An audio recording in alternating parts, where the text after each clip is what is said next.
축복열차 구독자 여러분 반갑습니다. 오늘은 마태복음 12장 1절로 8절 말씀 가지고 안식일의 주인이란 제목으로 함께 은혜 나누도록 하겠습니다.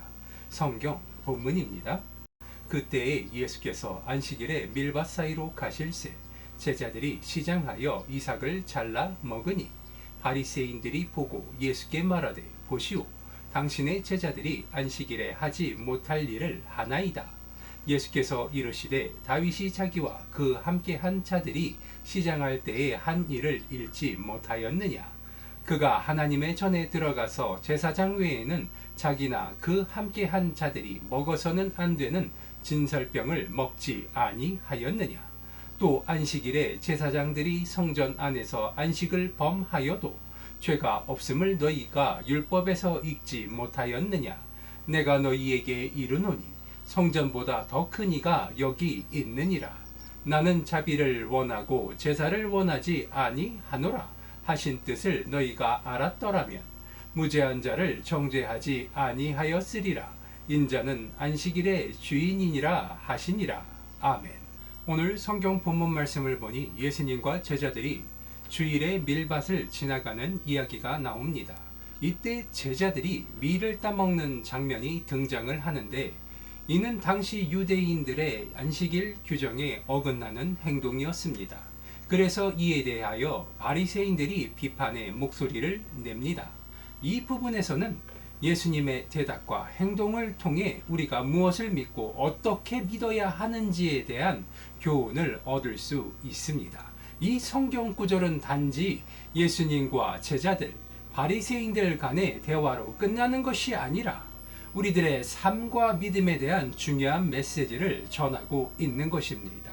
우리들의 삶 가운데 하나님이 우리에게 무엇을 원하시는지 함께 살펴보고자 합니다. 오늘 성경 본문 말씀 마태복음 12장 1절로 2절 말씀을 살펴보면 그때에 예수께서 안식일에 밀밭으로 지나가시다가 제자들이 줄임으로 밀이랑을 따서 먹기 시작하니라고 이야기하고 있습니다. 여기서 흥미로운 점은 제자들이 밀을 따 먹는다는 사실입니다. 당시의 유대인들의 안식일 규정에 어긋나는 행동이었다는 것입니다. 안식일에는 모든 일을 쉬어야 했기 때문입니다.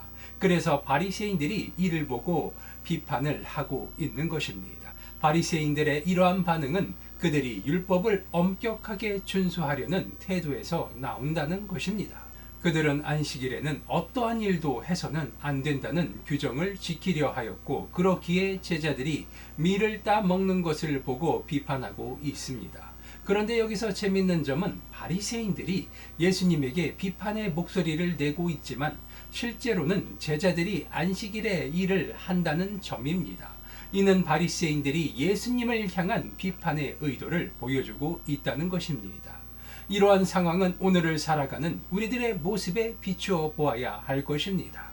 단순히 성경에 기록되어져 있던 사건이요 지식이 아닌 이 상황, 바리새인들과 예수님과 제자들이 마주한 이 상황은 오늘을 살아가는 우리들이 믿는 자와 믿지 않는 자들 혹은 믿는 자들을 미워하는 사람들과의 삶 가운데 부딪히는 경우와 비슷하다 할 수 있을 것입니다.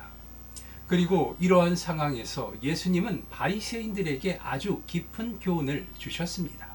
그러나 예수께서 가라사대 다윗이 자기와 함께한 자들이 주리할 때에 무엇을 행하였는지 읽지 못하였느냐라고 예수님은 이것을 통해 율법의 본질에 대해 가르치고 계십니다. 그 본질은 사랑과 긍휼이며 이것이야말로 우리가 믿음을 통해 실천해야 될 가장 중요한 가치인 것입니다. 오늘을 살아가는 우리들 또한 이 믿음의 실천을 통하여 하나님을 기쁘시게 하는 자들이 되어야 할 줄을 믿습니다. 하나님이 우리를 축복해 주시며 그 축복을 통하여 믿음의 가치를 증명할 수 있게 되시길 기도합니다. 또한 안식일에 제사장들이 성전에서 안식일을 범하면서도 죄가 없는 것을 읽지 못하였느냐라며 예수님께서는 안식일에도 성전에서 일하는 제사장들의 예를 들었습니다. 이를 통해 예수님은 안식일의 진정한 목적과 본질을 가르치고 계시다는 것입니다. 안식일은 단지 일을 하지 않는 날이 아니라 하나님을 섬기고 그 의지를 이행하는 날이라는 것입니다. 하지만 바리새인들에게 안식일은 하나님을 섬기는 날이 아닌 율법을 통하여 그들의 지위를 공고히 하며 율법을 지키지 않는 자들을 징치하고 단합하는 도구로 쓰이는 하나의 수단이었다는 것입니다. 오늘을 살아가며 내일을 꿈꾸지만 오늘날 우리의 현실은 눈앞에 있는 문제들로 인하여서 믿음을 뒤로하고 하나님의 말씀이 우리의 삶의 중심에 있는 것이 아니라 현실 앞에 내게 주어진 것을 가지고 최선을 다하여 문제를 해결하고자 합니다. 중요한 것은 내게 주어진 것을 주시는 주체가 바로 하나님이시며 그 하나님의 말씀을 믿고 따르며 섬길 때 하나님은 우리에게 필요한 것들을 아낌없이 내어주시는 분임을 믿으시기 바랍니다.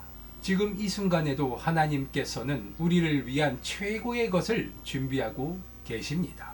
하나님의 말씀을 우리들의 삶의 중심에 두고 그 믿음을 보이고 실천하여 하나님을 기쁘시게 하는 축복열차 구독자 여러분 되시길 바랍니다. 우리들이 삶 가운데 믿음을 보이는 대상은 세상 사람들이 아닙니다. 하나님을 향하여 내가 믿는 하나님의 말씀을 믿고 따르며 실천하였더니 하나님께서 나를 승리자로 만들어 주셨고 그 하나님의 위대하신 힘과 능력을 자랑하였더니 하나님께서 내게 축복 위에 축복을 더하시며 나의 삶을 풍요롭고 여유 있는 모든 사람들이 부러워하는 그러한 삶을 살아갈 수 있도록 만들어 주셨다고 고백할 수 있게 되시기 바랍니다. 그리고 예수님은 이 말씀을 통하여서 우리에게 무엇을 가르치려 하셨을까요? 그것은 바로 우리의 믿음이 단지 규칙과 법칙을 지키는 것 그 이상이라는 사실입니다. 우리의 믿음은 하나님의 사랑과 긍휼을 실천하는 것, 그리고 그를 통해 이웃을 사랑하는 것입니다. 이것이야말로 진정한 믿음의 본질임을 깨닫게 되시기 바랍니다. 그리고 오늘 성경 본문 말씀은 이야기하고 있습니다. 예수님께서 바리새인들의 행동을 통하여 오늘을 살아가는 우리들에게 말씀하고 계신 것입니다. 믿음은 남에게 보여주기 위한 것이 아니라 하나님 앞에 증명하는 것이라는 사실을 깨닫게 되시기 바랍니다. 그저 하나님 앞에 믿음을 증명하기 위하여 우리들의 삶을 통하여 그것을 실천하였더니 그 과정에서 사람들이 우리의 모습을 보며 하나님의 말씀을 믿고 따르는 자들에게 하나님이 어떠한 축복을 내려주시는지 그것의 가치에 대하여 세상 사람들이 자연스럽게 알게 되고 그것을 부러워하며 하나님을 믿게 되는 것입니다. 바리새인들과 같은 실수를 범하지 않게 되시기 바랍니다. 형태나 물건이나 관습이나 그 무엇도 하나님의 말씀 위에 설 수 없으며 우리들이 최고의 가치로 여기는 그 무엇이든 결국 하나님의 섭리 가운데 만들어지고 가치가 부여된다는 것을 우리는 반드시 기억해야 할 것입니다. 세상 만물의 주인이시요 창조주 되신 하나님의 말씀을 따라 그 말씀을 지키고 사는 것이야말로 믿는 자들에게 주어지는 최고의 힘과 능력이요 축복임을 기억하시기 바랍니다. 기도하시겠습니다. 아버지 하나님 감사합니다. 오늘도 아버지 하나님의 귀한 은혜의 말씀을 나누었습니다. 우리의 삶 가운데 아버지 하나님의 말씀이 가장 중요한 가치를 가지게 하여 주시옵시고 아버지 하나님께서 은혜를 베풀어 주사 그 은혜를 체험하며 아버지 하나님의 이름을 경배하고 자랑할 수 있도록 하여 주시옵소서. 우리들이 힘과 능력을 의지하는 것이 아닌 아버지 하나님의 말씀을 의지하여 아버지 하나님께서 주시는 그 힘과 능력으로 인하여서 우리들이 세상 가운데서 승리자의 삶을 살아갈 수 있도록 아버지 하나님 인도하여 주시옵소서.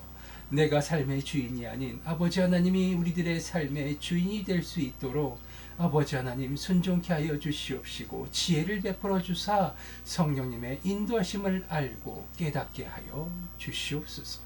늘 좋은 것으로 채워주시는 주님께 감사드리오며 나사렛 예수 그리스도의 이름으로 기도드리옵나이다.